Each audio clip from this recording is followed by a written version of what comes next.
The following is a conversation with Scott Aaronson, his second time on the podcast. He is a professor at UT Austin, director of the Quantum Information Center, and previously a professor at MIT. Last time we talked about quantum computing. This time we talk about computational complexity, consciousness, and theories of everything. I'm recording this intro, as you may be able to tell, in a very strange room in the middle of the night. I'm not really sure how I got here or how I'm going to get out, but Hunter S. Thompson saying I think applies to today and the last few days and actually the last couple of weeks. Life should not be a journey to the grave with the intention of arriving safely in a pretty and well-preserved body, but rather to skid in broadside in a cloud of smoke, thoroughly used up, totally worn out, and loudly proclaiming, "Wow, what a ride."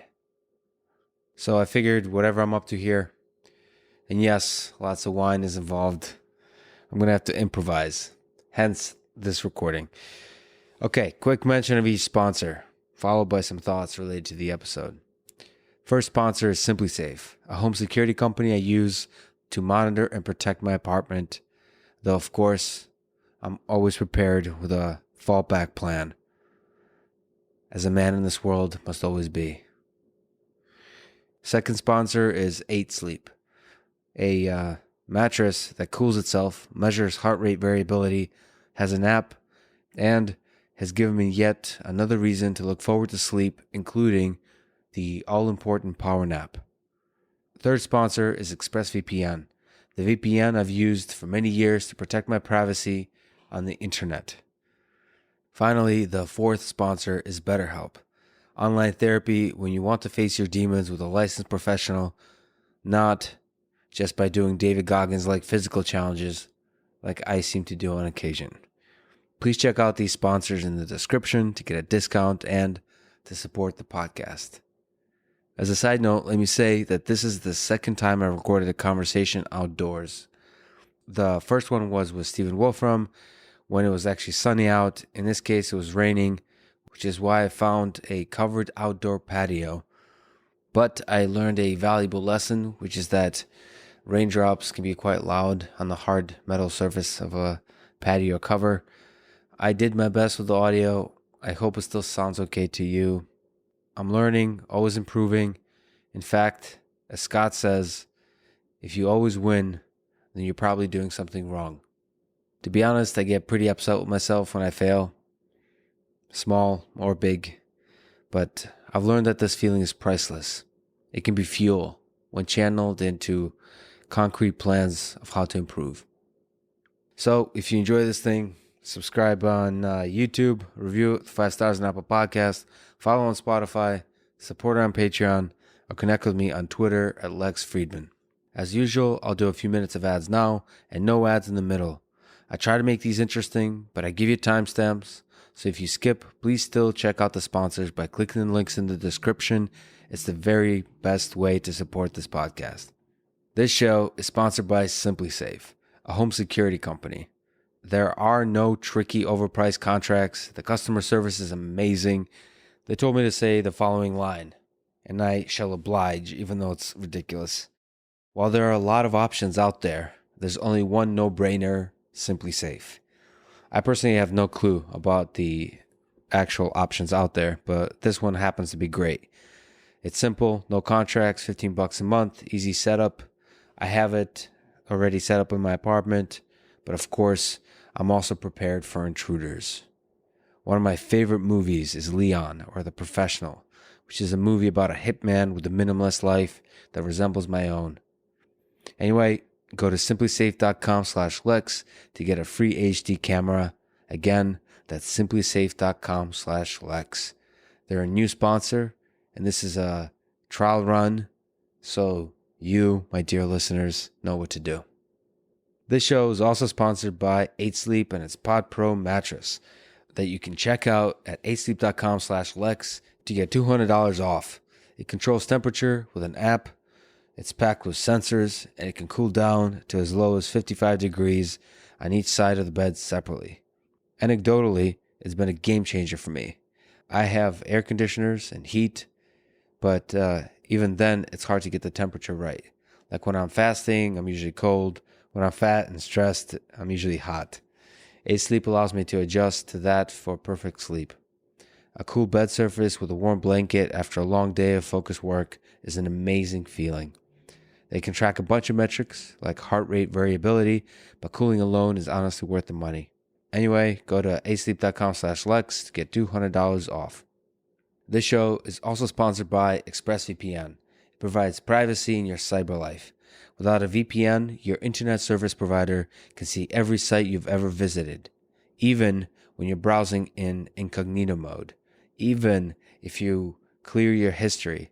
In the United States, they can legally sell your data to ad companies. ExpressVPN prevents them from being able to do all that. I've used it for many years on Windows, Linux, and Android, but it's available everywhere else too. It's fast and easy to use. Go to expressvpn.com/LexPod to get an extra 3 months free on a 1-year package. That's expressvpn.com/LexPod. Finally, this show is sponsored by BetterHelp, spelled HELP help. They figure out what you need and match you with a licensed professional therapist in under 48 hours. I chat with a person on there and enjoy it. Of course, I also regularly talk to David Goggins these days, who is definitely not a licensed professional therapist, but he does help me meet his and my demons and become comfortable to exist in their presence. Everyone is different, but for me, I think suffering is essential for creation, but you can suffer beautifully in a way that doesn't destroy you. Therapy can help in whatever form that therapy takes, and BetterHelp, I think, is an option worth trying. They're easy, private, affordable, available worldwide. You can communicate by text anytime and schedule weekly audio and video sessions. Check it out at betterhelp.com/Lex to get 10% off. That's betterhelp.com/Lex. And now, here's my conversation with Scott Aaronson.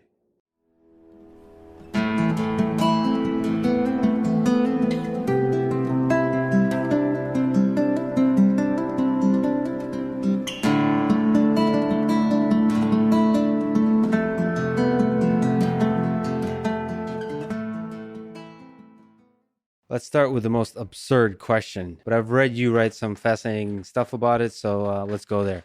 Are we living in a simulation? What difference does it make, Lex?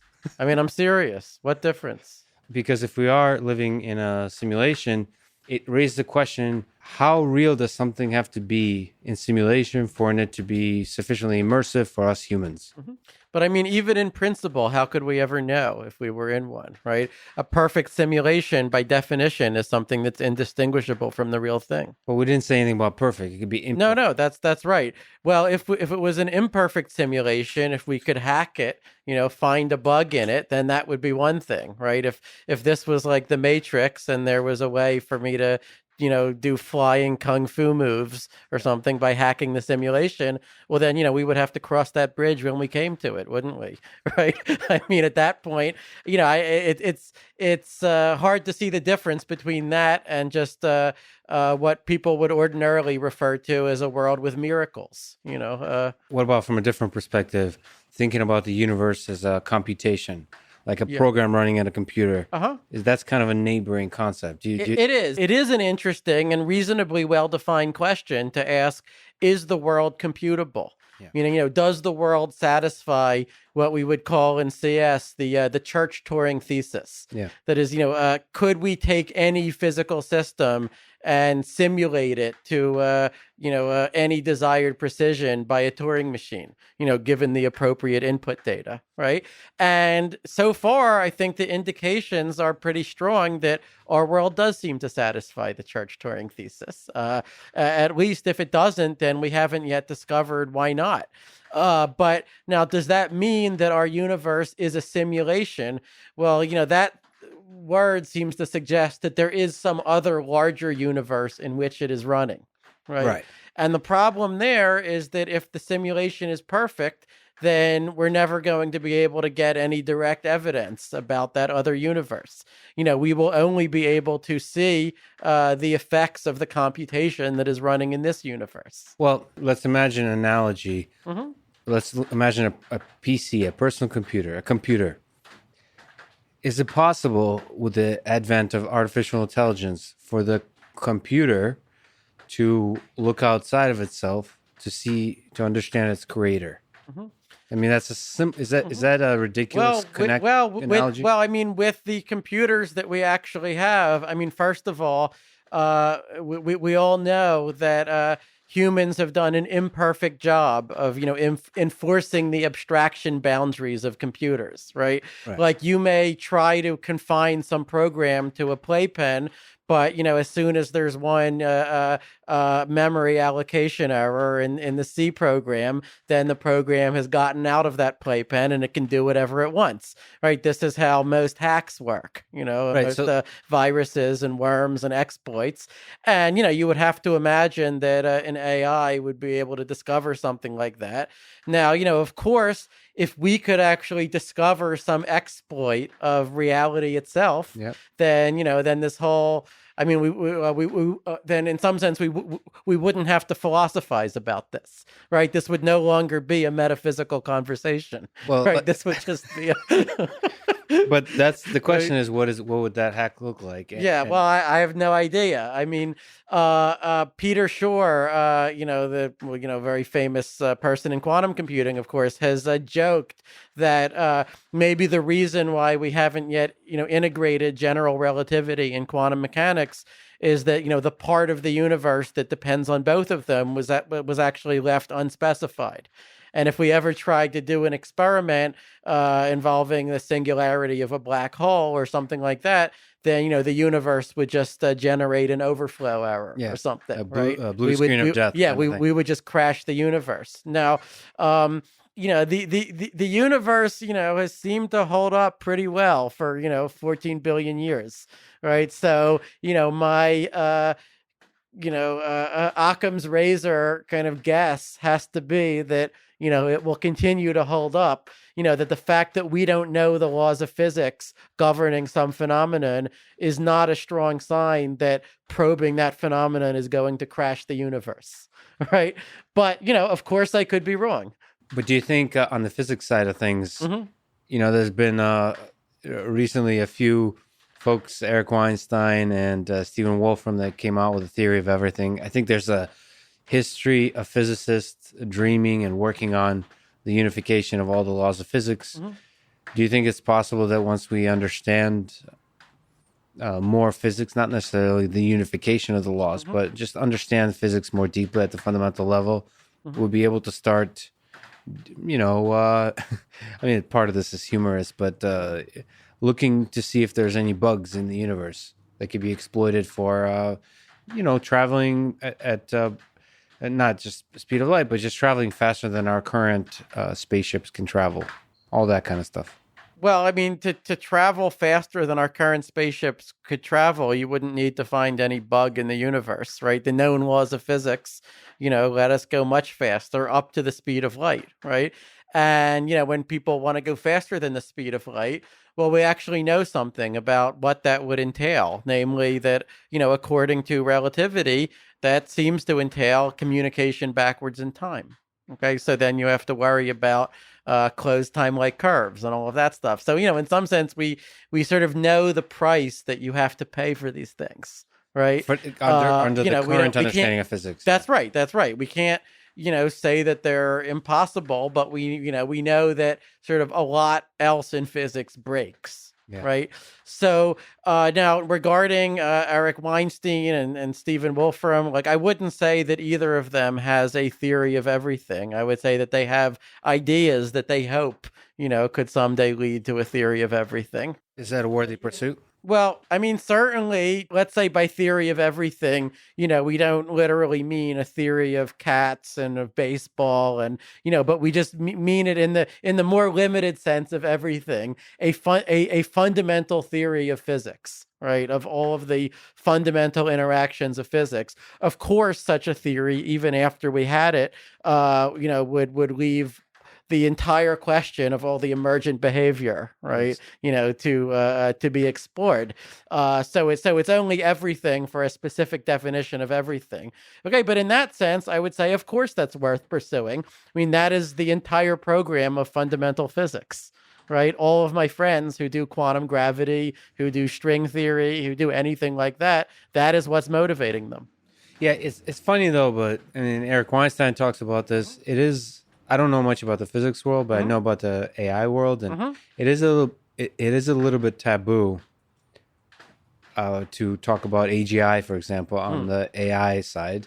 So really, to talk about the big dream of the community, I would say, because it seems so far away, it's almost taboo to bring it up because it's seen as if the kind of people that dream about creating a truly superhuman level intelligence, that's really far out there. People, because we're not even close to that. And it feels like the same thing is true for the physics community. I mean, Stephen Hawking certainly talked constantly about theory of everything, right? I mean, people, use those terms who were, some of the most respected people in the whole world of physics, right? But I mean, I think that the distinction that I would make is that people might react badly if you use the term in a way that suggests that thinking about it for 5 minutes have come up with this major new insight about it. Yeah. Right.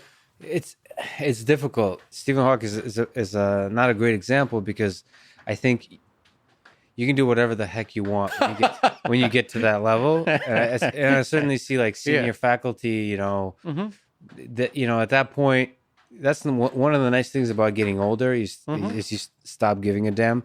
But community as a whole, they tend to roll their eyes very quickly at stuff that's outside the quote unquote mainstream. Well, let me put it this way. I mean, if you asked, Ed Witten, let's say, who is, you might consider a leader of the string community and thus, very, very mainstream in a certain sense, but he would have no hesitation in saying, of course, they're looking for a unified description of nature, of general relativity, of quantum mechanics, of all the fundamental interactions of nature, right? Now, whether people would call that a theory of everything, whether they would use that term, that might vary. Lenny Susskind would definitely have no problem telling you that, if that's what we want, right? For me, who loves human beings and psychology, it's kind of ridiculous to say a theory that unifies the laws of physics gets you to understand everything. I would say you're not even close to understanding everything. Yeah, right. Well, yeah. I mean, the word everything is a little ambiguous here, right? Because, and then people will get into debates about, reductionism versus emergentism and blah, blah, blah. And so in not wanting to say theory of everything, people might just be trying to short circuit that debate and say, look, yes, we want a fundamental theory of, the particles and interactions of nature. Let me bring up the next topic that people don't want to mention, although they're getting more comfortable with it, is consciousness. You mentioned you have a talk on consciousness that I watched 5 minutes of, but the internet connection was really bad. Was this my talk about, refuting the integrated information theory? Yes, which was this particular account of consciousness that, I think one can just show it doesn't work. But so let me much harder to say what does work. What does work? Yeah. Yeah. So let me ask. Maybe it'd be nice to comment on. You talk about also like the semi-hard problem of consciousness, or like almost hard problem, or kind of hard, pretty hard problem. I think I call it. So maybe can you talk about that? Their idea of the approach to modeling consciousness and why you don't find it convincing. What is it, first of all? Okay. Well, so what I called the pretty hard problem of consciousness. This is my term, although many other people have said something equivalent to this. Okay. But it's just, the problem of, giving an account of just which physical systems are conscious and which are not. or, if there are degrees of consciousness, then quantifying how conscious a given system is. Oh, right? awesome. So that's the pretty hard Yeah, problem. that's what I mean. That's it. I'm adopting it. I love it. That's a good ring to it. And so, the infamous hard problem of consciousness is to explain how something like consciousness could arise at all, in a material universe, right? Or, why does it ever feel like anything to experience anything, right? And so I'm trying to distinguish from that problem, right? And say, no, okay, I would merely settle for an account that could say, is a fetus conscious? If so, at which trimester? Is a dog conscious? What about a frog? Right? Or even as a precondition, you take that both these things are conscious. Tell me which is more conscious. Yeah, for example, yes. Yeah. I mean, if consciousness is some multidimensional vector, well, just tell me in which respects these things are conscious and in which respect they aren't, right? And, and have some principled way to do it where you're not, carving out exceptions for things that you like or don't like, but could somehow take a description of an arbitrary physical system and then just based on the physical properties of that system or the informational properties or how it's connected or something like that, just in principle calculate, its degree of consciousness, right? I mean, this would be the kind of thing that we would need, if we wanted to address questions like, what does it take for a machine to be conscious, right? Or when should we regard AIs as being conscious? So now this IIT, this integrated information theory, which has been put forward by Giulio Tononi and a bunch of his collaborators over the last decade or two, this is noteworthy, I guess, as a direct attempt to answer that question, to to address the pretty hard problem, right? And they give a criterion that's just based on how a system is connected. So it's up to you to sort of abstract a system like a brain or a microchip as a collection of components that are connected to each other by some pattern of connections, and to specify how the components can influence each other, like where the inputs go, where they affect the outputs. But then once you've specified that, then they give this quantity that they call phi, the Greek letter phi. And the definition of phi has actually changed over time. It changes from one paper to another, but in all of the variations, it involves something about what we in computer science would call graph expansion. So basically what this means is that they want it, in order to get a large value of phi, it should not be possible to take your system and partition it into two components that are only weakly connected to each other. Okay, so whenever we take our system and sort of try to split it up into two, then there should be lots and lots of connections going between the two components. Okay, well, I understand what that means on a graph. Do they formalize how to construct such a graph or data structure, whatever, or is this? Because one of the criticism I've heard you kind of say is that a lot of the very interesting specifics are usually communicated through like natural language, like through words. So it's like the details aren't always clear. It's true. I mean, they have nothing even resembling a derivation of this phi. Okay, so what they do is they state a whole bunch of postulates, axioms that they think that consciousness should satisfy. And then there's some verbal discussion, and then at some point phi appears. Right. And this was the first thing that really made the hair stand on my neck, to be honest, because they are acting as if there's a derivation. They're acting as if, you're supposed to think that this is a derivation, and there's nothing even remotely resembling a derivation. They just pull the phi out of a hat. Completely. So is one of the key criticisms to you is that details are missing, or is there something more fundamental? That's not even the key criticism. That's just a side point. Yeah, okay. Got it. The core of it is that I think that that they want to say that a system is more conscious the larger its value of phi. Yeah. And I think that is obvious nonsense. Okay, as soon as you think about it for like a minute, as soon as you think about it in terms of, could I construct a system that had an enormous value of phi, like, even larger than the brain has, but that is just implementing an error correcting code, doing nothing that we would associate with, intelligence or consciousness or any of it? The answer is yes. It is easy to do that. Right. And so I wrote blog posts just making this point that, yeah, it's easy to do that. Now, Tononi's response to that was actually kind of incredible. Right. I mean, I admired it in a way, because instead of disputing any of it, he just bit the bullet. In the sense, he was one of the most audacious bullet bitings I've ever seen in my career. Okay. He said, okay, then fine. This system that just applies this error correcting code, it's conscious. And if it has a much larger value of phi than you or me, it's much more conscious than you or me. Interesting. We just have to accept what the theory says, because, science is not about confirming our intuitions. It's about challenging them. And, this is what my theory predicts, that this thing is conscious and, or super duper conscious. And how are you going to prove me wrong? See, so the way I would argue against your blog post is I would say, yes, sure, you're right in general, but for naturally arising systems developed through the process of evolution on Earth, this rule of the larger phi being associated with more consciousness is correct. Yeah. So that's not what he said at all. Right. Because he wants this to be completely general, right? So we can apply it to even computers. Yeah. I mean, the whole interest of the theory is the hope that it could be completely general, apply to aliens, to computers, to animals, coma patients, to any of it, right? Yeah. And so he just said, well, Scott is relying on his intuition, but I'm relying on this theory. And to me, it was almost like, are we being serious here? Like.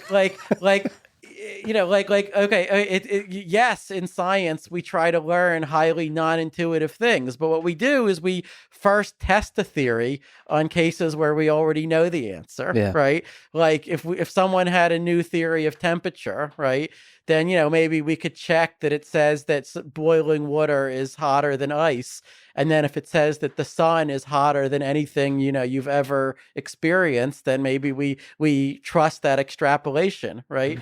But like this theory, like if it's now saying that, a gigantic grid, like regular grid of exclusive OR gates, can be way more conscious than a person or than any animal can be, even if it,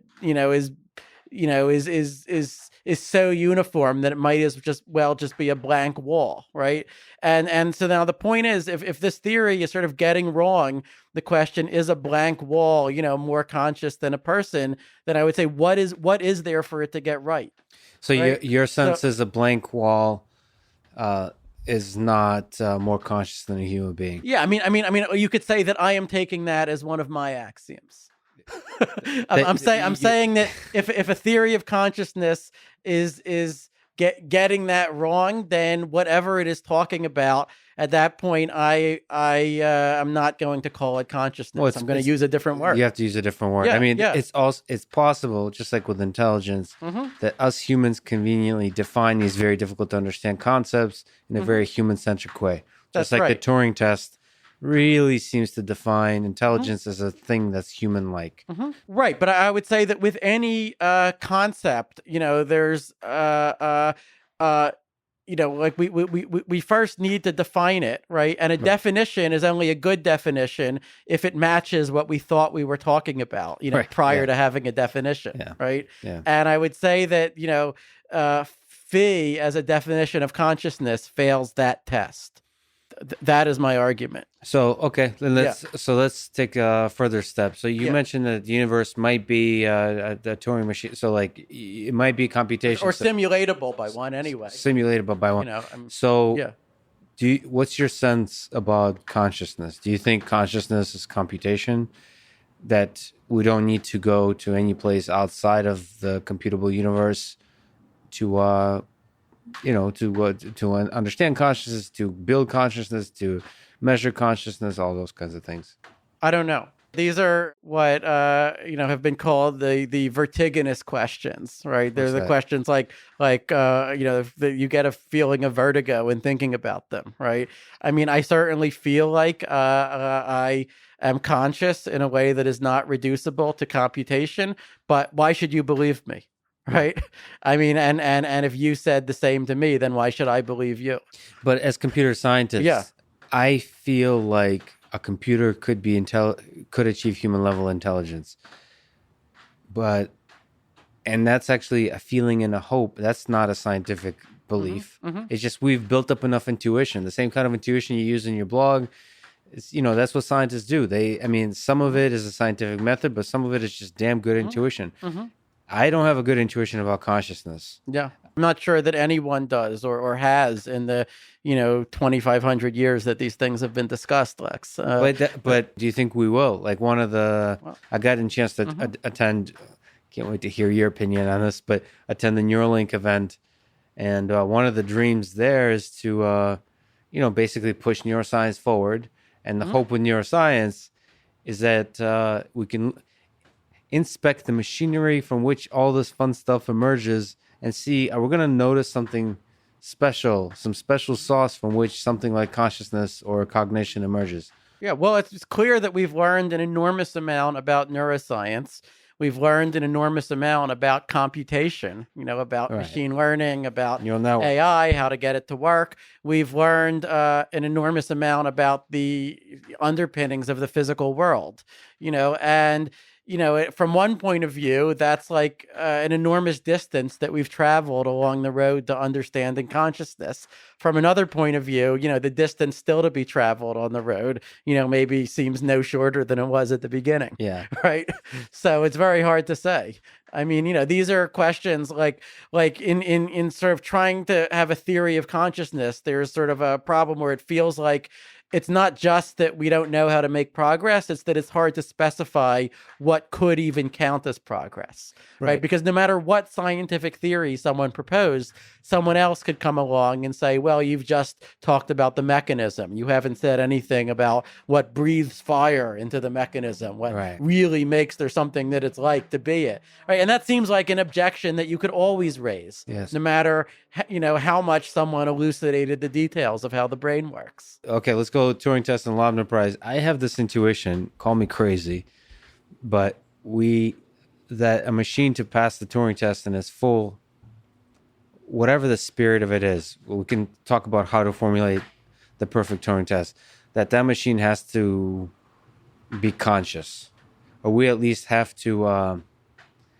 have a very low bar of what consciousness is. I tend to think that the emulation of consciousness is as good as consciousness. So like consciousness is just a dance, a social shortcut, like a nice useful tool. But I tend to connect intelligence and consciousness together. So by that, do you maybe just to ask what role does consciousness play, do you think, in passing the Turing test? Well, look, I mean, it's almost tautologically true that if we had a machine that passed the Turing test, then it would be emulating consciousness, right? So if your position is that, emulation of consciousness is consciousness, then, by definition, any machine that passed the Turing test would be conscious.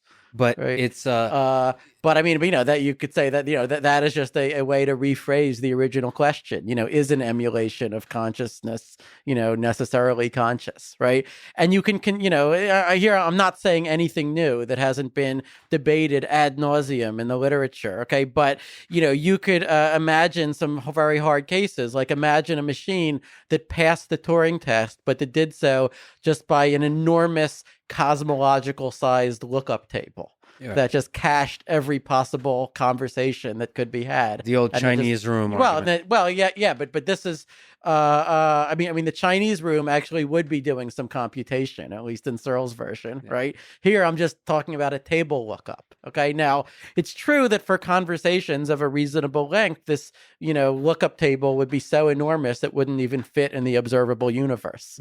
Okay, but supposing that you could build a big enough lookup table and then just pass the Turing test just by looking up what the person said, right? Are you going to regard that as conscious? Okay, let me try to make this formal, and then you Okay. can shut it down. All right. I think that the emulation of something is that something if there exists in that system a black box that's full of mystery. So like Okay. Full of mystery to whom? To human inspectors. So does that mean that consciousness is relative to the observer? Like, could something be conscious for us, but not conscious for an alien that understood better what was happening inside the black box? Yes. So that if inside the black box is just a lookup table, the alien that saw that would say this is not conscious. To us, another way to phrase the black box, there's layers of abstraction which make it very difficult to see to the actually underlying functionality of the system. And then we observe just the abstraction, and so it looks like magic to us. But once we understand the inner machinery, it stops being magic. And so like that's a prerequisite, is that you can't know how it works, some part of it, because then there has to be in our human mind entry point for the magic. So that's a formal definition of the system.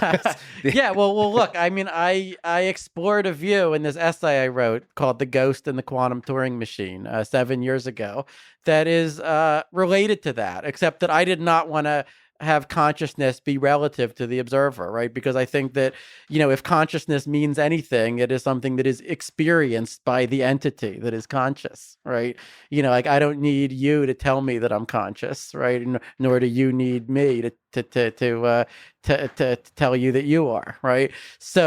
But basically what I explored there is, are there aspects of a system like a brain that just could not be predicted, even with arbitrarily advanced future technologies, just because of chaos combined with quantum mechanical uncertainty, and things like that. I mean, that actually could be a property of the brain, if true, that would distinguish it in a principled way, at least from any currently existing computer. Not from any possible computer, but from, Let's do a thought experiment. So if I gave you information that the entire history of your life, basically explain away free will with a lookup table. Say that this was all predetermined, that everything you experience has already been predetermined. Wouldn't that take away your consciousness? Wouldn't you yourself, the experience of the world change for you in a way that's you can't take back? Let me put it this way. If you could do like in a Greek tragedy where, you would just write down a prediction for what I'm going to do, and then maybe you put the prediction in a sealed box, and maybe, you open it later and you show that you knew everything I was going to do. Or, of course, the even creepier version would be you tell me the prediction and then I try to falsify it, and my very effort to falsify it makes it come true. Right. Let's even forget that, that version, as convenient as it is for fiction writers. Right. And let's just do the version where you put the prediction into a sealed envelope. Okay. But if you could reliably predict everything that I was going to do, I'm not sure that would destroy my sense of being conscious, but I think it really would destroy my sense of having free will, and much, much more than any philosophical conversation could possibly do that. Right. Yeah. And so I think it becomes extremely interesting to ask, could such predictions be done? Even in principle, is it consistent with the laws of physics to make such predictions, to get enough data about someone that you could actually generate such predictions without having to kill them in the process, to, slice their brain up into little slivers or something? I mean, it's theoretically possible, right? Well, I don't know. I mean, it might be possible, but only at the cost of destroying the person. Right. I mean, it depends on how low you have to go in sort of the substrate. Like if there was a nice digital abstraction layer, if you could think of each neuron as a kind of transistor computing a digital function, then you could imagine some nanorobots that would go in and would just scan the state of each transistor, of each neuron, and then, make a good enough copy, right? But if it was actually important to get down to the molecular or the atomic level, then, eventually you would be up against quantum effects. You would be up against the unclonability of quantum states.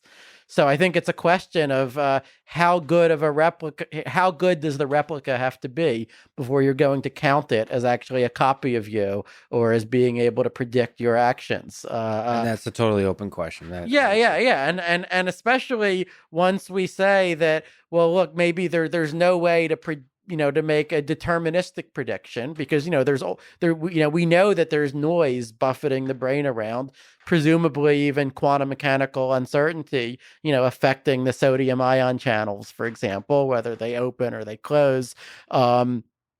There's no reason why over a certain time scale that shouldn't be amplified, just like we imagine happens with the weather or with any other, chaotic system. So if that stuff is important, right, then we would say, well, you can't, you're never going to be able to make an accurate enough copy.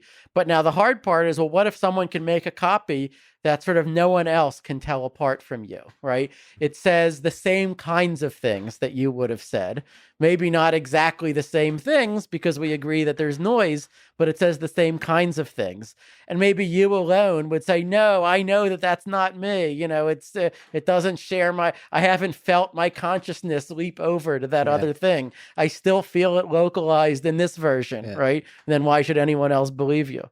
What are your thoughts? I'd be curious. You're a really good person to ask, which is Roger Penrose's work on consciousness, saying that there is some, with axons and so on, there might be some biological places where quantum mechanics can come into play, and through that create consciousness somehow. Yeah. Okay. Well, familiar with his work? Of course. I read Penrose's books as a teenager. They had a huge impact on me. 5 or 6 years ago, I had the privilege to actually talk these things over with Penrose, at some length at a conference in Minnesota. And, he is, an amazing personality. I admire the fact that he was even raising such audacious questions at all. But, to answer your question, I think the first thing we need to get clear on is that he is not merely saying that quantum mechanics is relevant to consciousness, right? That would be like, that would be tame compared to what he is saying, right? He is saying that, even quantum mechanics is not good enough, right? Because if supposing, for example, that the brain were a quantum computer, right, that's still a computer. Yeah. In fact, a quantum computer can be simulated by an ordinary computer. Right. It might merely need exponentially more time in order to do so, right? So that's simply not good enough for him. Okay, so what he wants is for the brain to be a quantum gravitational computer, or he wants the brain to be exploiting as yet unknown laws of quantum gravity. Okay, which would be uncomputable. Uncomputable. That's the key point. Okay, yes. That would be literally uncomputable. And I've asked him, to clarify this, but uncomputable, even if you had an oracle for the halting problem, or as high up as you want to go in the sort of the usual hierarchy of uncomputability. He wants to go beyond all of that. Okay, so just to be clear, if we're keeping count of how many speculations, there's probably at least 5 or 6 of them, right? There's, first of all, that there is some quantum gravity theory that would involve this kind of uncomputability, right? Most people who study quantum gravity would not agree with that. They would say that what we've learned, what little we know about quantum gravity from this ADS-CFT correspondence, for example, has been very much consistent with the broad idea of nature being computable, right? But supposing that he's right about that, then what most physicists would say is that whatever new phenomena there are in quantum gravity, they might be relevant at the singularities of black holes. They might be relevant at the Big Bang. They are plainly not relevant to something like the brain, that is operating at ordinary temperatures, right, with ordinary chemistry, and the physics underlying the brain. They would say that we have, the fundamental physics of the brain, they would say that we've pretty much completely known for generations now, right? Because quantum field theory lets us sort of parameterize our ignorance, right? I mean, Sean Carroll has made this case in great detail, right?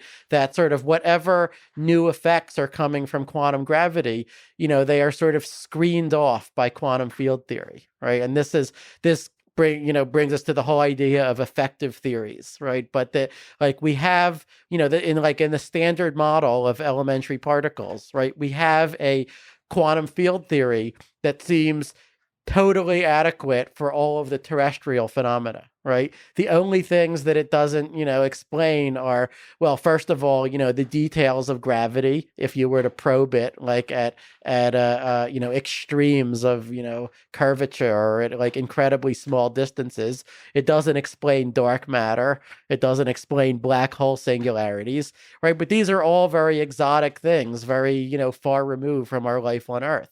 Yeah. Right. So for Penrose to be right, he needs, these phenomena to somehow affect the brain. He needs the brain to contain antennae that are sensitive to this black holes, to this as yet unknown physics. Right. Yeah. And then he needs a modification of quantum mechanics. Okay. So he needs quantum mechanics to actually be wrong. Okay, he needs what he wants is what he calls an objective reduction mechanism, or an objective collapse. So this is the idea that once quantum states get large enough, then they somehow spontaneously collapse, right? That and this is an idea that lots of people have explored. There's something called the GRW proposal that tries to say something along those lines. And these are theories that actually make testable predictions, right? Which is a nice feature that they have. Mm-hmm. But the very fact that they're testable may mean that in the in the coming decades, we may well be able to test these theories and show that they're wrong. Right. We may be able to test some of Penrose's ideas, if not his ideas about consciousness, but at least his ideas about an objective collapse of quantum states. Right. And people have actually, like Dick Baumeister, have actually been working to try to do these experiments. They haven't been able to do it yet to test Penrose's proposal. Okay. But Penrose would need more than just an objective collapse of quantum states, which would already be the biggest development in physics for a century since quantum mechanics itself. Okay. He would need, for consciousness to somehow be able to influence the direction of the collapse, so that it wouldn't be completely random, but that, your dispositions would somehow influence the quantum state to collapse more likely this way or that way. Okay. Yeah. Finally, Penrose, says that all of this has to be true because of an argument that he makes based on Gödel's incompleteness theorem. Okay. Right. Now, like I would say the overwhelming majority of computer scientists and mathematicians who have thought about this, I don't think that Gödel's incompleteness theorem can do what he needs it to do here, right? I don't think that argument is sound. Okay. But that is sort of the tower that you have to ascend to if you're going to go where Penrose goes. And the intuition he uses with the incompleteness theorem is that basically that there's important stuff that's not computable. No, it's not. It's not just that, because everyone agrees that there are problems that are uncomputable, right? That's a mathematical theorem, right?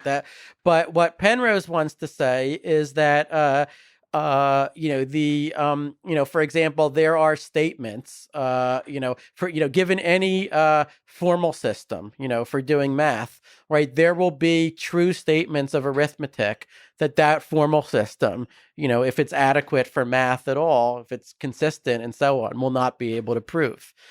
Famous example being the statement that system itself is consistent, right? Right. No, good formal system can actually prove its own consistency. That can only be done from a stronger formal system, which then can't prove its own consistency, and so on forever. Okay, that's Gödel's theorem. But now, why is that relevant to consciousness, right? The idea that it might have something to do with consciousness is an old one. Gödel himself apparently thought that it did. Oh, really? That's interesting. Lucas thought so, I think, in the 60s. And Penrose is really just, sort of updating what they and others had said. The idea that Gödel's theorem could have something to do with consciousness was, in 1950, when Alan Turing wrote his article about the Turing test. He already, was writing about that as like an old and well-known idea, and as one that as a wrong one that he wanted to dispense with. Right? Yeah. Okay, but the basic problem with this idea is, Penrose wants to say that and all of his predecessors here, want to say that even though this given formal system cannot prove its own consistency, we as humans, sort of looking at it from the outside, can just somehow see its consistency, right? And the rejoinder to that, from the very beginning has been, well, can we really? Yeah. I mean, Probably maybe, no. or maybe he, Penrose, can, but can the rest of us, right? And I noticed that I mean, it is perfectly plausible to imagine a computer that could say, it would not be limited to working within a single formal system, right? They could say, I am now going to adopt the hypothesis that my formal system is consistent, right? And I'm now going to see what can be done from that stronger vantage point, and so on, and and I'm going to add new axioms to my system. Totally plausible. There's absolutely, Gödel's theorem has nothing to say against an AI that could repeatedly add new axioms. All it says is that there is no absolute guarantee that when the AI adds new axioms that it will always be right. Okay, and and that's of course the point that Penrose pounces on, but the reply is obvious, and it's one that Alan Turing made 70 years ago. Namely, we don't have an absolute guarantee that we're right when we add a new axiom. We never have, and plausibly we never will. So on Alan Turing, you took part in the Loebner Prize? Not really, no. Or was I didn't. I mean, there was this kind of ridiculous claim that was made almost a decade ago about a chat bot called Eugene Goostman. I guess you didn't participate as a judge in the Loebner Prize. I didn't, no. But you participated as a judge in that. I guess it was an exhibition event or something like that. Or with Eugene. Eugene Goostman, that was just me writing a blog post because some journalists called me to ask about it. Did you ever chat with him? I did chat with Eugene Goostman. Okay. I mean, it was available on the web to chat. Oh, interesting. I didn't know. Yeah. So all that happened was that a bunch of journalists started writing breathless articles about first chatbot that passes the Turing test, right? And it was this thing called Eugene Goostman that was supposed to simulate a 13-year-old boy. Yeah. And and apparently someone had done some test where people couldn't were less than perfect, let's say, at distinguishing it from a human. And they said, well, if you look at Turing's paper and you look at the percentages that he talked about, then it seemed like we're past that threshold, right? And I had a sort of different way to look at it instead of the legalistic way. Like, let's just try the actual thing out and let's see what it can do with questions like, is Mount Everest bigger than a shoebox? Right. Okay. Or just, like the most obvious questions, right? And the answer is, well, it just kind of parries you because it doesn't know what you're talking about, right? So just to clarify exactly in which way they're obvious. They're obvious in the sense that you convert the sentences into the meaning of the objects they represent and then do some basic obvious, your common sense reasoning with the objects that the sentences represent. Right. It was not able to answer, or even intelligently respond to basic common sense questions. But let me say something stronger than that. There was a famous chatbot in the 60s called Eliza, right? That managed to actually fool a lot of people, right? Or people would pour their hearts out into this Eliza because it simulated a therapist, right? And most of what it would do is it would just throw back at you whatever you said, right? And this turned out to be incredibly effective, right? Maybe therapists know this. This is one of their tricks, but it really had some people convinced. But this thing was just like, I think it was literally just a few hundred lines of Lisp code, right? It was not only was it not intelligent, it wasn't especially sophisticated. Yeah. It was a simple little hobbyist program. And Eugene Goostman, from what I could see, was not a significant advance compared to Eliza. Right. So that was really the point I was making. And this was, in some sense, you didn't need a like a computer science professor to sort of say this. Like anyone who was looking at it and who just had, an ounce of sense could have said the same thing, right? Well, But because these journalists were calling me, like the first thing I said was, well, no, I'm a quantum computing person. I'm not an AI person. You shouldn't ask me. But then they said, look, you can go here and you can try it out. I said, all right, so I'll try it out. But now, this whole discussion, I mean, it got a whole lot more interesting in just the last few months. yeah, I'd love to hear your thoughts about GPT-3. In the last few months, we've had, the world has now seen a chat engine, or a text engine, I should say, called GPT-3. That, I think it still, it does not pass a Turing test. There are no real claims that it passes the Turing test, right? This comes out of the group at OpenAI, and, they've been relatively careful in what they've claimed about the system. But I think this as clearly as Eugene Goostman was not an advance over ELIZA, it is equally clear that this is a major advance over ELIZA, or really over anything that the world has seen before. This is a text engine that can come up with kind of on-topic, reasonable sounding completions to just about anything that you ask. You can ask it to write a poem about topic X in the style of poet Y, and it will have a go at that. Yeah. And it will do, not a great job, not an amazing job, but, a passable job, definitely, as good as, in many cases, I would say better than I would have done, right? You can ask it to write, an essay, like a student essay about pretty much any topic, and it will get something that I am pretty sure would get at least a B-, in most, high school or even college classes, right? And, in some sense, the way that it did this, the way that it achieves this, Scott Alexander of the much mourned blog, Slate Star Codex, had a wonderful way of putting it. He said that they basically just ground up the entire internet into a slurry. Okay. Yeah. And, I, to tell you the truth, I had wondered for a while why nobody had tried that, right? Like, why not write a chatbot by just doing deep learning over a corpus consisting of the entire web, right? And so now they finally have done that, right? And, the results are very impressive. It's not clear that, people can argue about whether this is truly a step toward general AI or not. But this is an amazing capability that, we didn't have a few years ago. That, if a few years ago, if you had told me that we would have it now, that would have surprised me. Yeah. And I think that anyone who denies that is just not engaging with what's there. So their model, it takes a large part of the internet and compresses it in a small number of parameters relative to the size of the internet, and is able to, without fine-tuning, do a basic kind of a querying mechanism, just like you described, where you specify a kind of poet and then that you want to write a poem, and it somehow is able to do basically a lookup on the internet of relevant things. I mean, that's what it...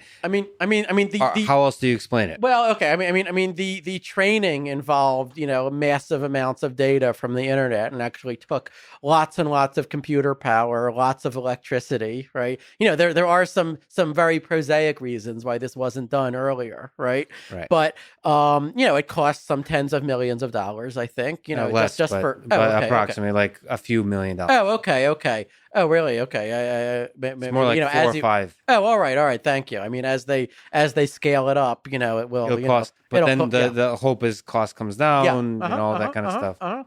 But basically, it is a neural net, so or what's now called a deep net, but they're basically the same thing, right? So it's a form of algorithm that people have known about for decades, right?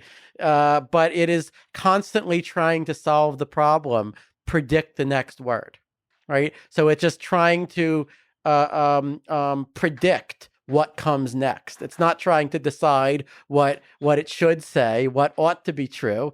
It's trying to predict what someone who had said all of the words up to the preceding one would say next. Although to push back on that, that's how it's trained. But that's right. No, but it's arguable. Yeah, that our very cognition could be a mechanism as that simple. Of course. I never said that it wasn't. Right.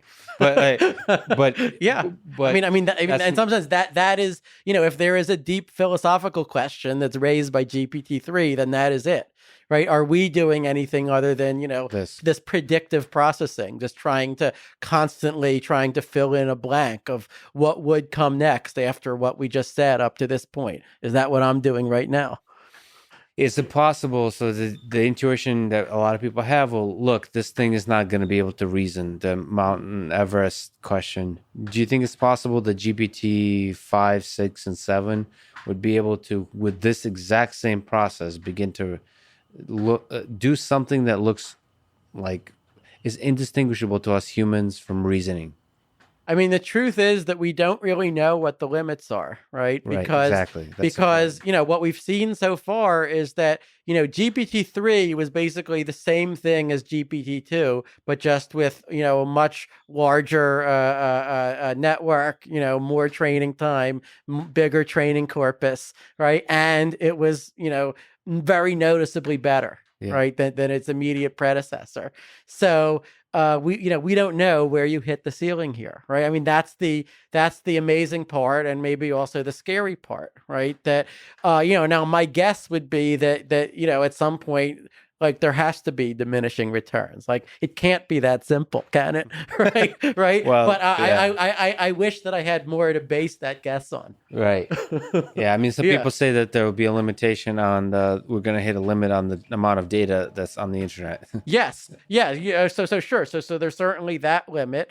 I mean, there's also, like if you are looking for questions that will stump GPT-3, right, you can come up with some without, even getting it to learn how to balance parentheses, right? Like it can, it doesn't do such a great job, right? And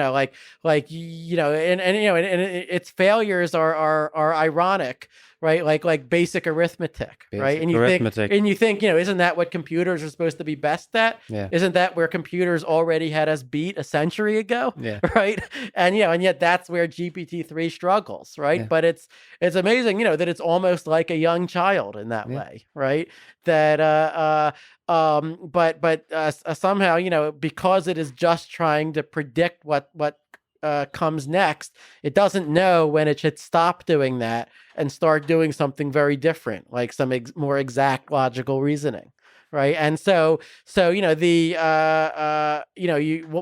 is naturally led to guess that our brain sort of has some element of predictive processing, but that it's coupled to other mechanisms, right? That it's coupled to, first of all, visual reasoning, which GPT-3 also doesn't have any of, right? Although there's some demonstration that there's a lot of promise there. It can complete images. That's right. Yeah, and using exact same kind of transformer mechanisms to like watch videos on YouTube. And so the same self-supervised mechanism to be able to learn.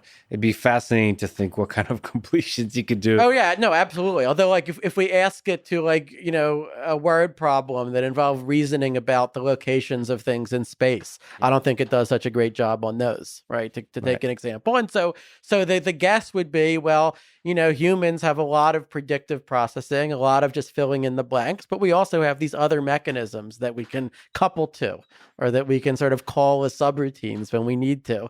And that maybe to go further, that one would want to integrate other forms of reasoning. Let me go on another topic that is amazing, which is complexity. And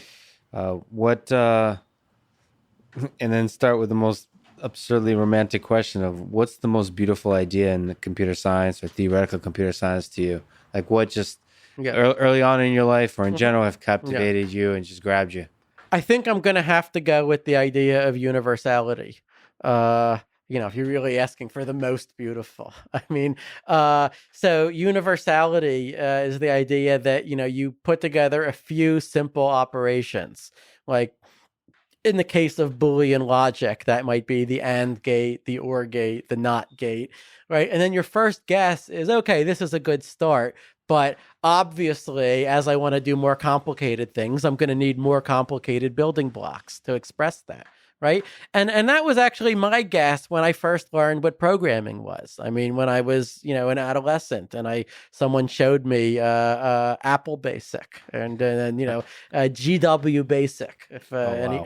anyone listening remembers that, okay. But I thought, okay, well now, I felt like this is a revelation. It's like finding out where babies come from. It's like that level of, why didn't anyone tell me this before, right? But I thought, okay, this is just the beginning. Now I know how to write a basic program, but to, really write an interesting program, like a video game, which had always been my dream as a kid to, create my own Nintendo games, right? But obviously I'm going to need to learn some way more complicated form of programming than that. Okay.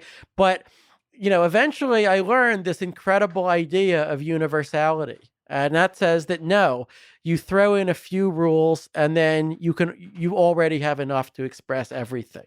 Okay. So for example, the AND, the OR, and the NOT gate can all, or in fact, even just the AND and the NOT gate, or even just the NAND gate, for example, is already enough to express any Boolean function on any number of bits. You just have to string together enough of them. You can build a universe with NAND gates. You can build the universe out of NAND gates. Yeah. The simple instructions of BASIC are already enough, at least in principle, if we ignore details like how much memory can be accessed and stuff like that, that is enough to express what could be expressed by any programming language whatsoever. And the way to prove that is very simple. We simply need to show that in BASIC or whatever, we could write an interpreter or a compiler for whatever is other programming language we care about, like C or Java or whatever. And as soon as we had done that, then ipso facto, anything that's expressible in C or Java is also expressible in BASIC. Okay, and so this idea of universality, goes back at least to Alan Turing in the 1930s, when he wrote down this incredibly simple pared down model of a computer, the Turing machine, right? Which he pared down the instruction set to just read a symbol, write a symbol, move to the left, move to the right, halt, change your internal state. Right. That's it. Simple. Okay.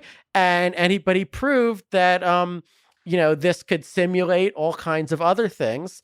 And so in fact, today we would say, well, we would call it a Turing universal model of computation that is, it has just the same expressive power that BASIC or Java or C++ or any of those other languages have, because anything in those other languages could be compiled down to Turing machine.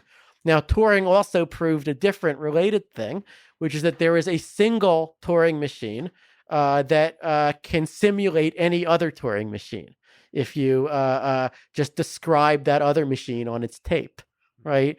And likewise, there is a single Turing machine that will run any C program, if you just put it on its tape. That's a second meaning of universality.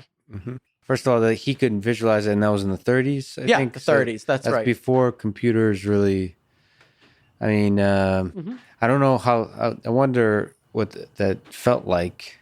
Yeah. Learning that there's no Santa Claus or something. Because I don't know if that's empowering or paralyzing, because it doesn't give you any. It's like you can't write a software engineering book and make that the first chapter and say we're done. Well, right. In one sense, it was this enormous flattening of the universe. Yes. Right. Like I had imagined that there was going to be some infinite hierarchy of more and more powerful programming languages. And then I kicked myself for having such a stupid idea. But apparently Gödel had the same conjecture in the 30s. Oh, good. And then you're in good company. And then Gödel read Turing's paper and he kicked himself and he said, "Yeah, I was completely wrong about that."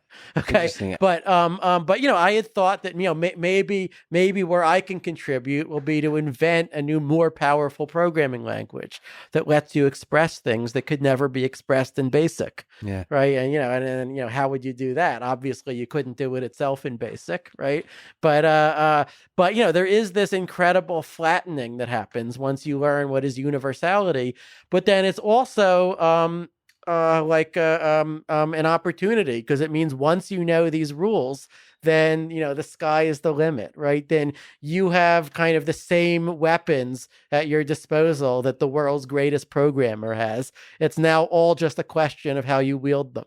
Right, exactly. But so every problem is solvable, but some problems are harder than others. And Well, yeah, there's the question of how much time, of how hard is it to write a program. And then there's also the questions of what resources does the program need? How much time, how much memory? Those are much more complicated questions, of course, ones that we're still struggling with today. exactly. So Yeah. you've I don't know if you created Complexity Zoo or I did create the Complexity Zoo. what is it? What's okay. complexity? Oh, all right. Complexity theory is the study of sort of the inherent resources needed to solve computational problems. Mhm. Okay, so it's easiest to give an example. Let's say we want to add two numbers, right? If I want to add them, if the numbers are twice as long, then it will take me twice as long to add them, but only twice as long, right? It's no worse than that. Or a computer. For a computer or for a person, we're using pencil and paper for that matter. If you have a good algorithm. Yeah, that's right. You could have an even inefficient if you just use the elementary school algorithm Right. of just carrying, then it takes time that is linear in the length of the numbers, right? Now, multiplication, if you use the elementary school algorithm, is harder, because you have to multiply each digit of the first number by each digit of the second right. one. Yeah. And then deal with all the carries. So that's what we call a quadratic time algorithm, right? If the numbers become twice as long, now you need 4 times as much time. Okay, so now, as it turns out, people discovered much faster ways to multiply numbers using computers, and today we know how to multiply 2 numbers that are n digits long using a number of steps that's nearly linear in n. These are questions you can ask, but now let's think about a different thing that people, have encountered in elementary school: factoring a number. Okay, take a number and find its prime factors, right? And here, if I give you a number with 10 digits, I ask you for its prime factors. Well, maybe it's even, so you know that 2 is a factor. Maybe it ends in 0, so you know that 10 is a factor, right? But, other than a few obvious things like that, if the prime factors are all very large, then it's not clear how you even get started, right? It seems like you have to do an exhaustive search among an enormous number of factors.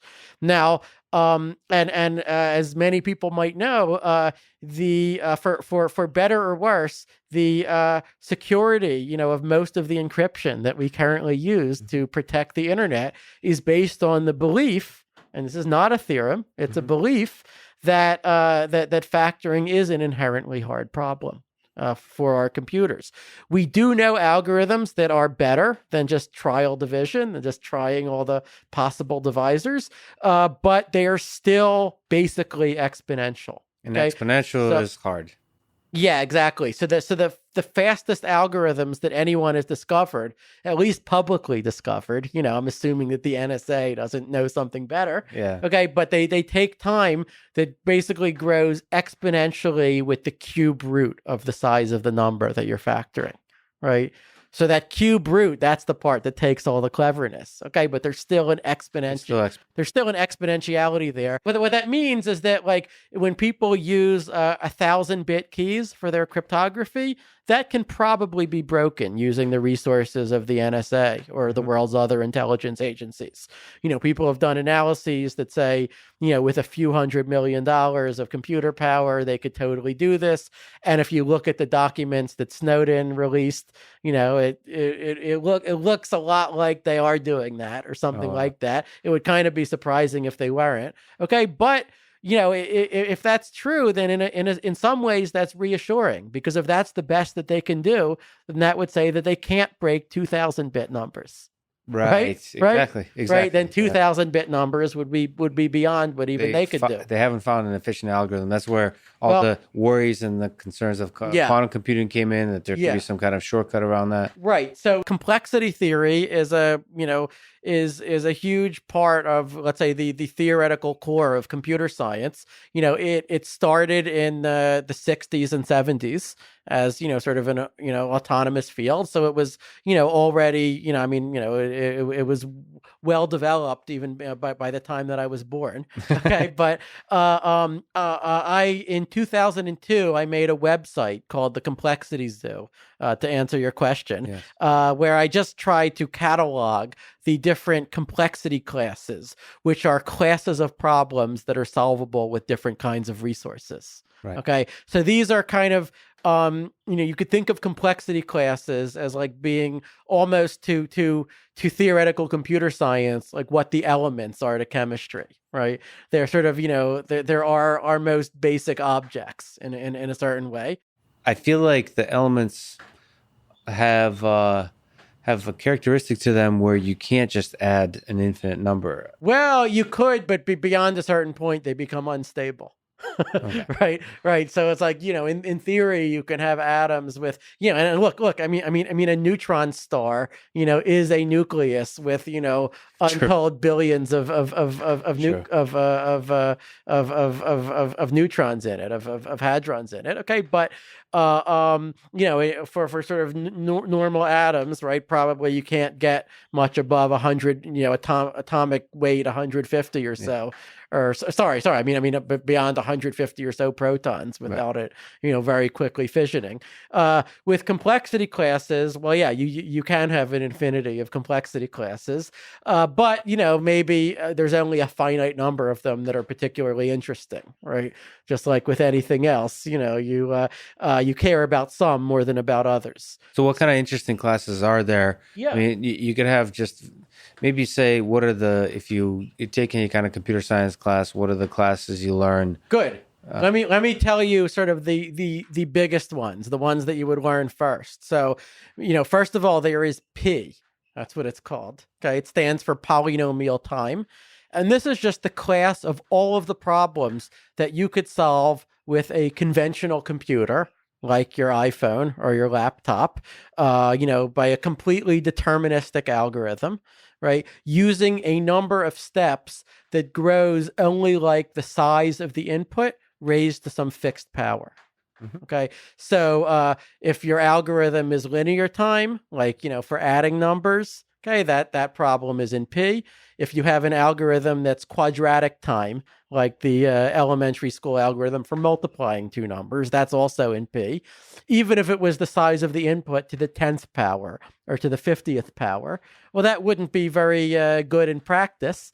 But, formally, we would still count that. That would still be in P. Okay.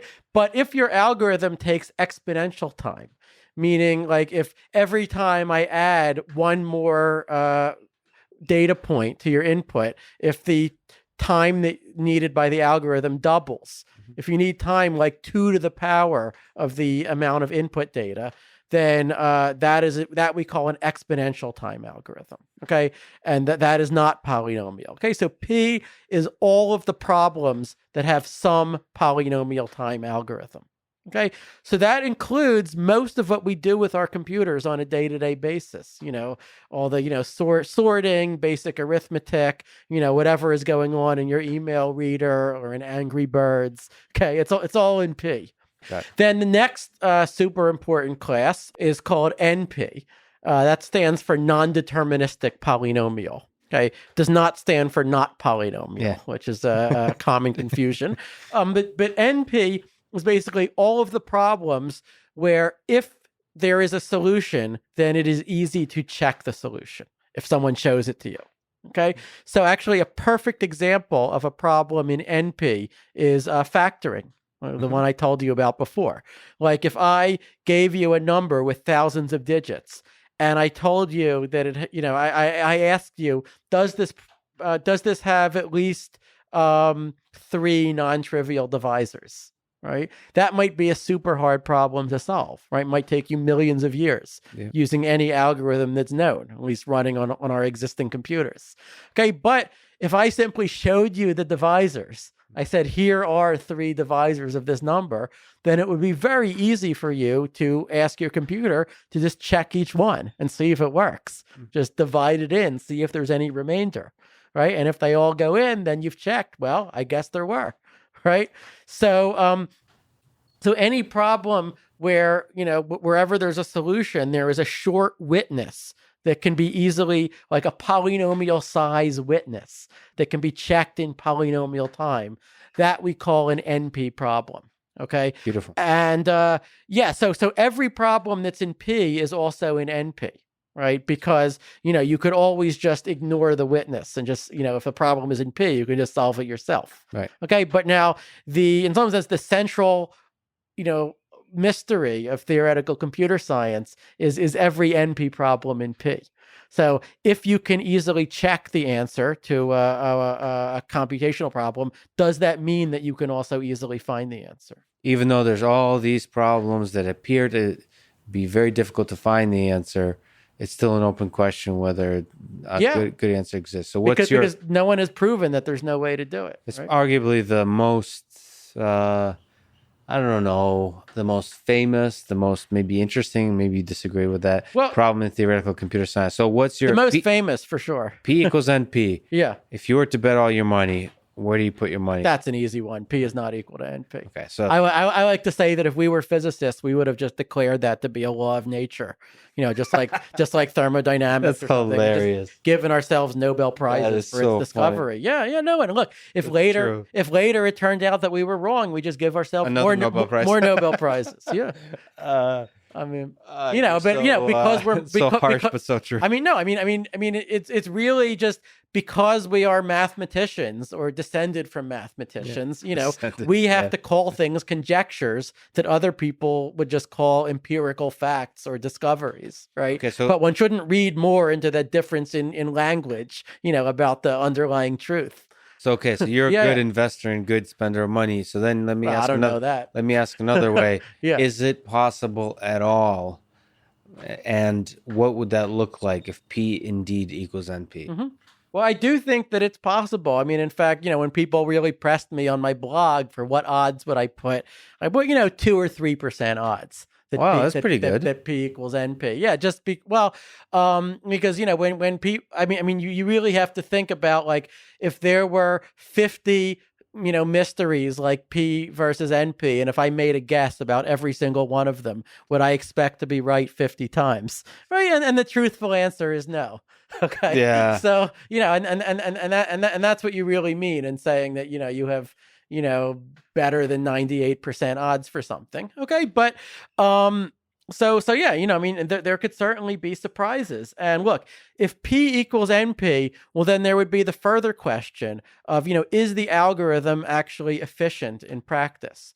Right. Don Knuth, who I know that you've interviewed as well, right? Yeah. He likes to conjecture that P equals NP, but that the algorithm is so inefficient that it doesn't matter anyway. Right. Now, I don't know. I've listened to him say that. I don't know whether he says that just because he has an actual reason for thinking it's true or just because it sounds cool. Yeah. Okay.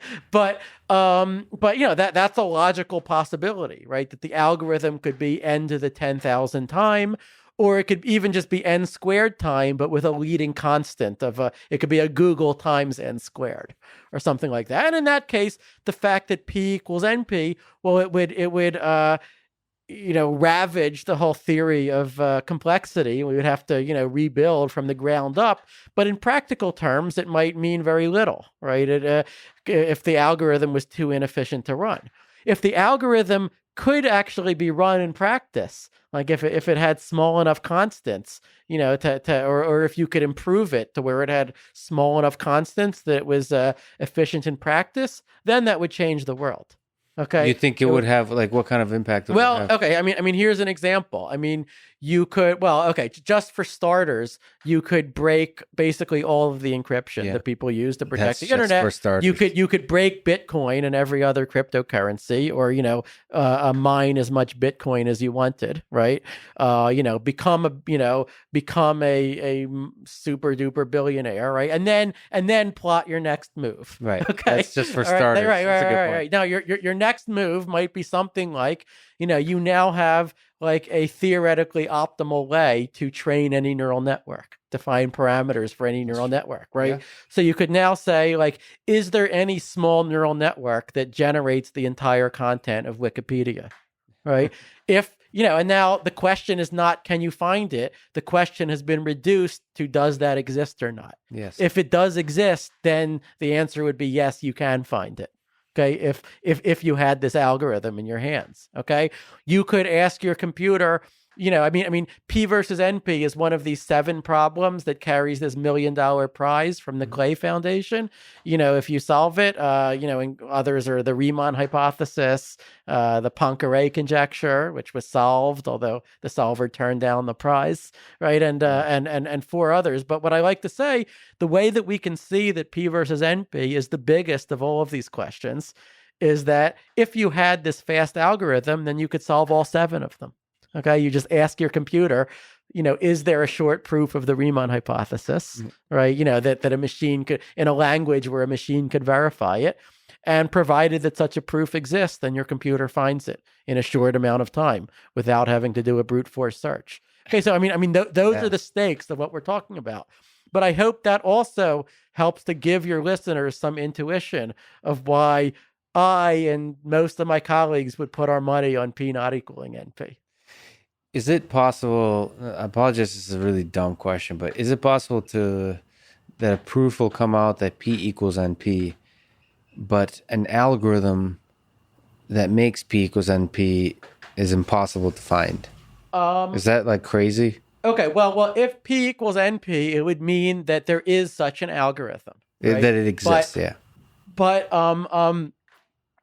it would mean that it exists. Now, in practice, normally the way that we would prove anything like that would be by finding the algorithm. By finding one algorithm. But there is such a thing as a non-constructive proof that an algorithm exists. This has really only reared its head, I think, a few times in the history of our field, right? But it is theoretically possible that such a thing could happen. But there are some amusing observations that one could make. So there is this famous observation of Leonid Levin, who was one of the original discoverers of NP completeness, right? And he said, well, consider the following algorithm that, like, I guarantee will solve the NP problems efficiently, just as provided that P equals NP. Mm-hmm. Okay, here is what it does. It just runs, it enumerates every possible algorithm in a gigantic infinite list, right? From into alphabetical order, right? Yeah. And many of them maybe won't even compile, so we just ignore those. Okay, but now we just, run the first algorithm, then we run the second algorithm, we run the first one a little bit more, then we run the first 3 algorithms for a while, we run the first 4 for a while. This is called dovetailing, by the way. This is a known trick in theoretical computer science. Okay, but we do it in such a way that whatever is the algorithm out there in our list that solves NP complete, the NP problems efficiently, will eventually hit that one, right? And now the key is that whenever we hit that one, by assumption, it has to solve the problem, has to find the solution, and once it claims to find a solution, then we can check that ourselves. Right? Because these are NP problems. Yeah. Then we can check it. Now, this is utterly impractical, right? You'd have to do this enormous exhaustive search among all the algorithms.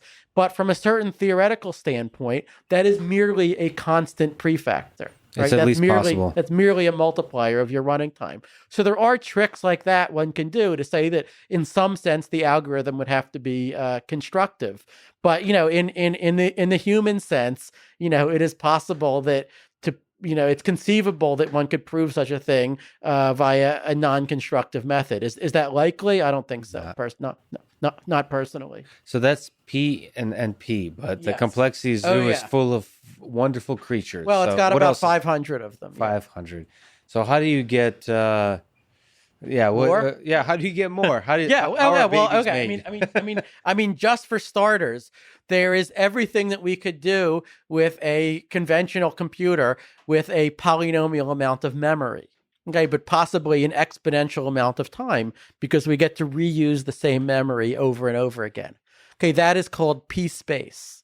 Okay, and that's actually we think an even larger class than NP. Okay, well, P is contained in NP, which is contained in P space, and we think that those containments are strict. And the constraint there is on the memory. The memory has to grow polynomially with the size of the problem. That's right. But in P space, we now have interesting things that were not in NP, like as a famous example, from a given position in chess, does white or black have the win? Let's say, assuming provided that the game lasts only for a reasonable number of moves. Oh, okay, interesting. or likewise for Go. Okay, and even for the generalizations of these games to arbitrary size boards, because with an 8x8 board, you could say that's just a constant size problem. You just, in principle, you just solve it in O of one time, right? Yeah. But so we really mean the generalizations of games to arbitrary size boards here. Or another thing in P space would be like I give you some really hard constraint satisfaction problem, like traveling salesperson, or packing boxes into the trunk of your car, or something like that. And I ask not just is there a solution, which would be an NP problem, but I ask how many solutions are there. Okay, that count the number of valid solutions. That actually gives those problems lie in a complexity class called sharp P, or like it looks like hashtag P. Got it. Okay, which sits between NP and P space. There's all the problems that you can do in exponential time. Okay, that's called exp.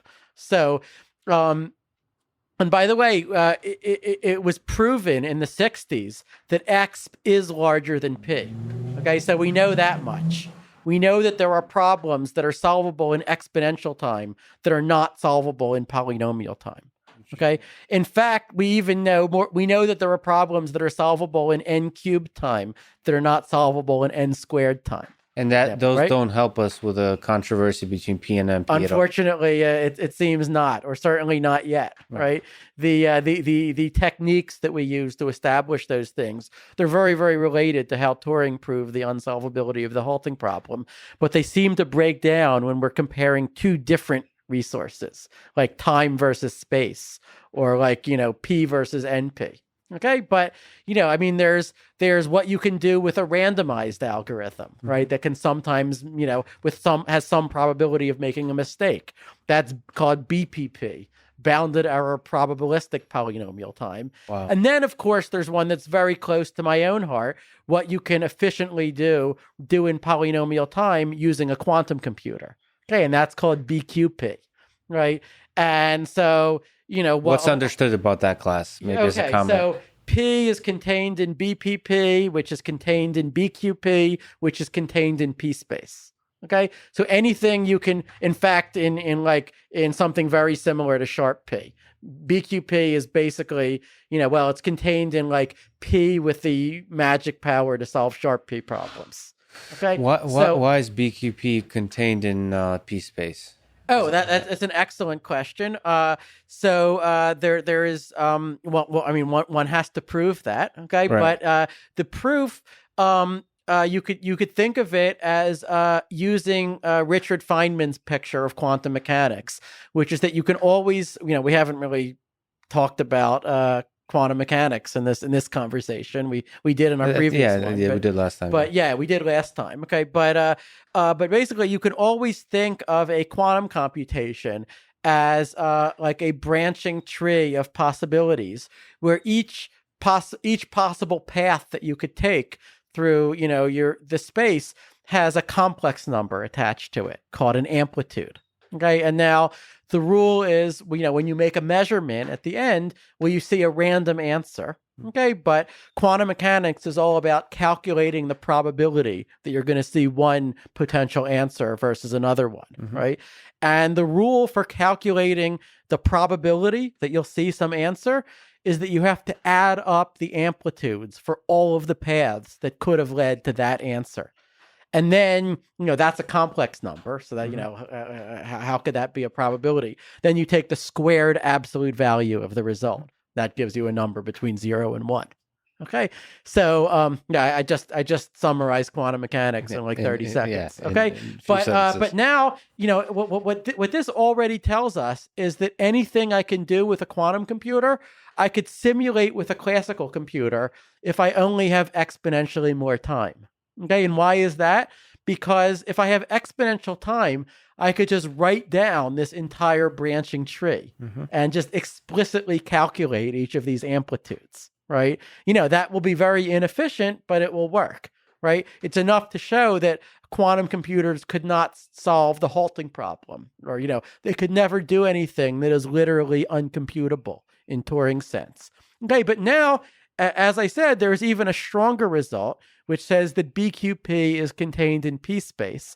The way that we prove that is that we say, if all I want is to calculate the probability of some particular output happening, which is all I need to simulate a quantum computer, really, then I don't need to write down the entire quantum state, which is an exponentially large object. All I need to do is just calculate what is the amplitude for that final state.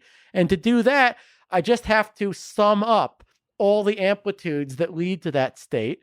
Okay, so that's an exponentially large sum, but I can calculate it just reusing the same memory over and over for each term in the sum. Hence the P in the P space. Hence the P space. Yeah. Yeah.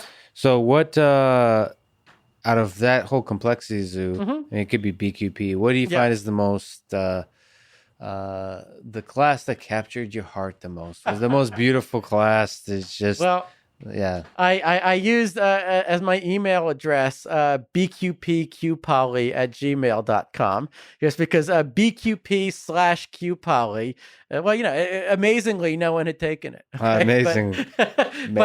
But this is a class that I was involved in, sort of proving the first theorems about in 2003 or so. So it was kind of close to my heart. But this is like, if we extended BQP, which is the class of everything we can do efficiently with a quantum computer, to allow quantum advice, which means imagine that you had some special initial state, okay, that could somehow help you do computation, and maybe such a state would be exponentially hard to prepare, okay, but maybe somehow these states were formed in the Big Bang or something, and they've just been sitting around ever since, right? If you found one, and if this state could be like ultra power, there are no limits on how powerful it could be, except that this state doesn't know in advance which input you've got, right? It only knows the size of your input.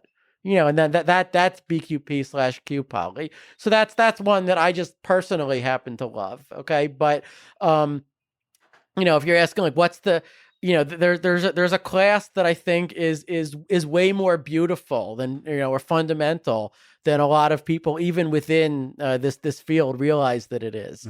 That class is called SZK, or Statistical Zero Knowledge.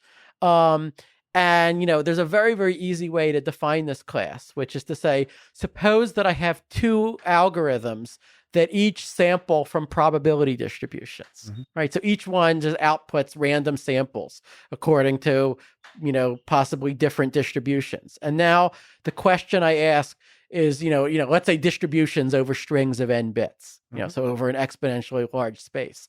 Now I ask, are these two distributions close or far as probability distributions? Okay. Any problem that can be reduced to that, that can be put into that form, is an SZK problem. And the way that this class was originally discovered was completely different from that, and was kind of more complicated. It was discovered as the class of all of the problems that have a certain kind of what's called zero knowledge proof. The zero knowledge proofs are one of the central ideas in cryptography. Shafi Goldwasser and Silvio Micali won the Turing Award for inventing them, and they're at the core of even some cryptocurrencies that people use nowadays. But their zero knowledge proofs are ways of proving to someone that something is true, like that there is a solution to this optimization problem, or that these two graphs are isomorphic to each other or something, but without revealing why it's true, without revealing anything about why it's true. Okay. SDK is all of the problems for which there is such a proof that doesn't rely on any cryptography. Okay. And if you wonder, like, how could such a thing possibly exist, right? Well, like, imagine that I had two graphs and I wanted to convince you that these two graphs are not isomorphic, meaning, I cannot permute one of them so that it's the same as the other one, right? That might be a very hard statement to prove. Like, I might need, you might have to do a very exhaustive enumeration of, all the different permutations before you were convinced that it was true. But what if there were some all-knowing wizard that said to you, look, I'll tell you what, just pick one of the graphs randomly, then randomly permute it, then send it to me, and I will tell you which graph you started with. Okay? And I will do that every single time. Right? Let me load that in. Okay, that's I got it. And let's say that wizard did that 100 times and it was right every time. Yeah. Right? Now, if the graphs were isomorphic, then it would have been flipping a coin each time. Yeah. Right? It would have had only a 1 in 2 to the 100 power chance of guessing right each time. But so if it's right every time, then now you're statistically convinced that these graphs are not isomorphic, even though you've learned nothing new about why they aren't. So fascinating. Right? So SDK is all of the problems that have protocols like that one, but it has this beautiful other characterization. It's shown up again and again in my own work, in a lot of people's work, and I think that it really is one of the most fundamental classes. It's just that people didn't realize that when it was first discovered. So we're living in the middle of a pandemic currently. Yeah. How has your life been changed? Or no, better to ask, like, how has your perspective of the world changed with this world-changing event of a pandemic overtaking the entire world? Yeah, well, I mean, all of our lives have changed. Like, I guess as with no other event since I was born, you would have to go back to World War II for something, I think, of this magnitude, on the way that we live our lives. As for how it has changed my worldview, I think that the failure of institutions, like the CDC, like other institutions that we sort of thought were trustworthy, like a lot of the media, was staggering, was absolutely breathtaking. It is something that I would not have predicted, right? I think I wrote on my blog that it's fascinating to like rewatch the movie Contagion from a decade ago, right? That correctly foresaw so many aspects of, what was going on. An airborne, virus originates in China, spreads to, much of the world, shuts everything down until a vaccine can be developed. Everyone has to stay at home. It gets an enormous number of things right. Okay. But the one thing that they could not imagine, is that like in this movie, everyone from the government is like hyper competent, hyper, dedicated to the public good. Right. And the best of the best. They're the best of the best. They could, and there are these conspiracy theorists, right, who think, this is all fake news. There's not really a pandemic. And those are some random people on the internet who the hyper competent government people have to, oppose, right? They, in trying to envision the worst thing that could happen, like, there was a failure of imagination. The movie makers did not imagine that the conspiracy theorists and the incompetents and the nutcases would have captured our institutions and be the ones actually running things. So you had a certain, I love competence in all walks of life. I get so much energy. I'm so excited by people who do an amazing job. And I, like you, well, maybe you can clarify, but I had maybe not an intuition, but a hope that government at its best could be ultra competent. What, first of all, well, two questions. Like, how do you explain the lack of confidence? And the other, maybe on the positive Yeah. side, how can we build a more competent government? Well, there's an election in 2 months. I mean, But you have a faith that the election process. it's not going to fix everything, but it's like I feel like there's a ship that is sinking, and you could at least stop the sinking. But I think that there are much deeper problems. I mean, I think that it is plausible to me that a lot of the failures with the CDC, with some of the other health agencies, even predate Trump, predate the right-wing populism that has sort of taken over much of the world now. And I think that it is very. I'm actually, I've actually been strongly in favor of rushing vaccines. I thought that we could have done human challenge trials, which were not done. Right? We could have had volunteers, to actually be get vaccines, get exposed to COVID. So innovative ways of accelerating what we've done previously over a longer. I thought that each month that a vaccine is closer is like trillions of dollars. Are you surprised? For civilization and of course lives. At least hundreds of thousands of lives. Are you surprised that it's taken this long? We still don't have a plan. There's still not a feeling like anyone is actually doing anything in terms of alleviate like any kind of plan. So there's a bunch of stuff. There's vaccine, but you could also do a testing infrastructure where everybody's tested nonstop with contact tracing, all that kind of stuff. I mean, I'm as surprised as almost everyone else. I mean, this is a historic failure. It is one of the biggest failures in the 240-year history of the United States, right? And we should be crystal clear about that. And one thing that I think has been missing, even from the more competent side, is is sort of the World War II mentality, right? The mentality of let's just if we can, by breaking a whole bunch of rules, get a vaccine in even half the amount of time as we thought, then let's just do that, because we have to weigh all of the moral qualms we have about doing that against the moral qualms of not doing it. And one key little aspect to that that's deeply important to me, and we'll go in that topic next, is the World War II mentality wasn't just about, breaking all the rules to get the job done. There was a togetherness to it.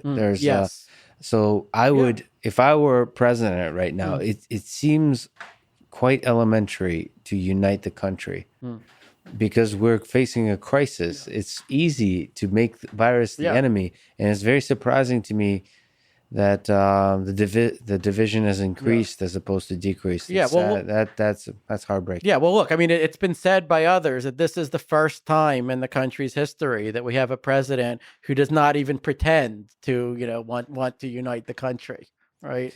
And I mean, Lincoln, who fought a civil war, said he wanted to unite the country, right? And I do worry enormously about what happens if the results of this election are contested, and, will there be violence as a result of that? And will we have a clear path of succession? And, look, I mean, this is all, we're going to find out the answers to this in 2 months. And if none of that happens, maybe I'll look foolish, but I am willing to go on the record and say, I am terrified about that. Yeah, I've been reading the rise and fall of the Third Reich. It's a difficult.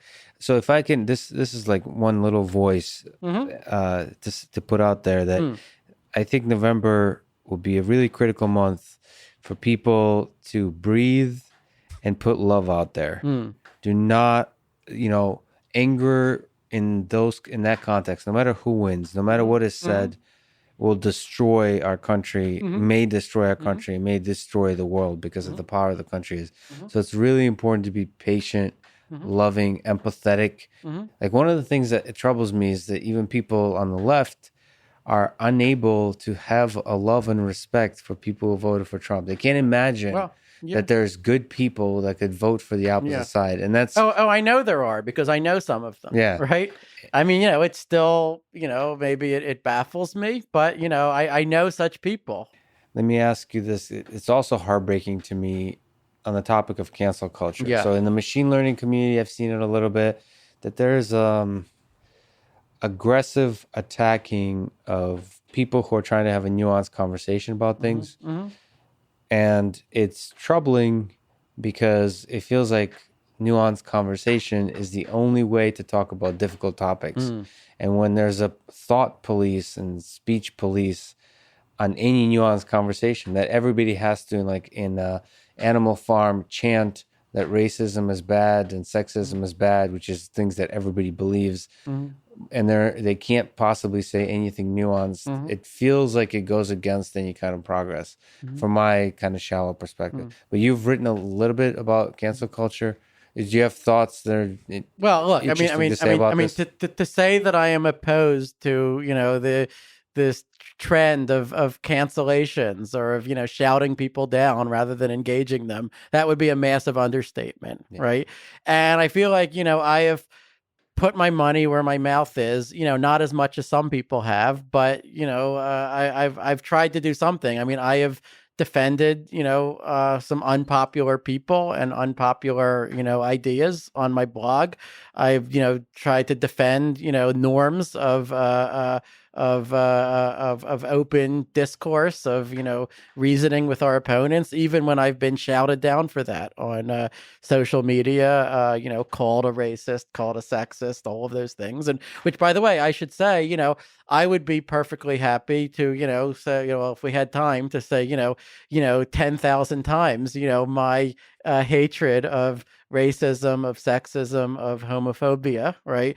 But what I don't want to do is to cede to some particular political faction the right to define exactly what is meant by those terms. To say, well, then you have to agree with all of these other extremely contentious positions, or else you are a misogynist, or else you are a racist, right? I say that, well, no,